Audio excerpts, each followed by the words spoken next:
નમસ્કાર મિત્રો, સ્વાગત છે તમારું આપ સૌની સયારી ચેનલ યાની ગુજરાતી યુટ્યુબ ચેનલને હું નિકુંજ પરમાર આપ સૌનું તહેદીલ સ્વાગત કરું છું મિત્રો।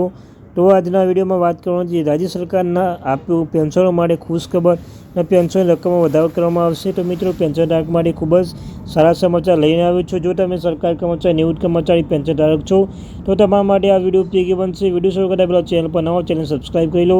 તમને ચેનલ પર સરકારી કર્મચારી નિવૃત્ત કર્મચારી પેન્શનધારક બાબત એમ ડીએ એચઆરએ અન્યથા કોઈ પણ અપડેટ આવે તો હરેક માહિતી પૂર્વક કરવામાં આવશે। પરિપત્ર આવે, ન્યૂઝ આવે, પગાર વધારા બાબત, મોંઘવારી ભથ્થા બાબતે તો હરેક અપડેટ આપણી ચેનલ પર પૂર્વક કરવામાં આવશે। તો આપણી આ ચેનલ યાની ગુજરાતી યુટ્યુબ ચેનલને સબસ્ક્રાઈબ કરી લો અને વિડીયોને પસંદ લાઇક કરી લો। તો ચાલો જાણીએ વિગતવાર માહિતી। તો સામાજિક સુરક્ષા તમે જોઈ શકો, સામાજિક સુરક્ષા પેન્શન યોજના 2013માં તાત્કાલિક મુખ્યમંત્રી અશોક ગેહલોતે શરૂ કરી હતી। ત્યારબાદ પેન્શનની રકમ 500માંથી માસ નક્કી કરવામાં આવી હતી। 2019 મુખ્યમંત્રી પદ પર પાછા ફર્યા પછી અશોક ગેહલોતે વધારે 750 કરી।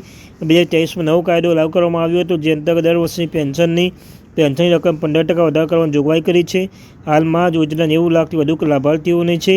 મુખ્યમંત્રી ભજનલાલ શર્માએ 1 એપ્રિલ 2024ના રોજ પેન્શનની રકમ વધારીને 1150 કરવાની જાહેરાત કરી હતી। 27 જૂન 2024 રોજ આ રકમ તમામ લાભાર્થીઓ ખાતામાં સીધી ટ્રાન્સફર કરવામાં આવી હતી।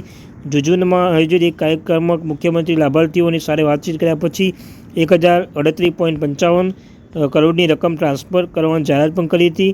તો મિત્રો આ હતી માહિતી। આવનાર ઇન્ફોર્મેશન માટે આપણી આ ચેનલને સબસ્ક્રાઈબ કરી લો અને વિડીયોને પસંદ લાઇક કરવાનું ભૂલશો નહીં। Thank you very much. Video જય હિન્દ, જય ભારત।